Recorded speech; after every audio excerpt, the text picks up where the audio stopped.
আব্বা হ্যাঁ কি হয়েছে বেটা? আব্বা ওই আমার বন্ধু বাবলু আছে না, ও হঠাৎ করে অ্যাক্সিডেন্ট করছে, 500 টাকা দাও। হ্যাঁ কি কইস? এ নে 500 টাকা নে। সোহেল, সোহেল, কে রে বাবলু তুমি এখানে? তোমার বলে অ্যাক্সিডেন্ট হয়েছে? কো কাকা, আমি তো ঠিকই আছি। আমি আর আপনাকে দেখতে এলাম। আমাকে দেখতে পেলাম মানে? আমার আবার কি হইলো? বললাম আপনি বলে অসুস্থ, ওষুধ কেন নাকবো? এই কথাকে আপনার বেটা আমার কাছ থেকে টিয়া নিল 500।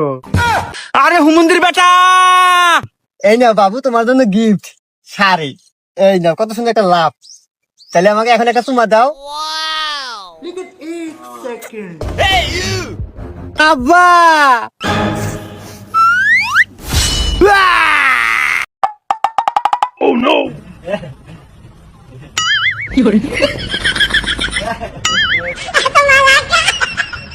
Hey!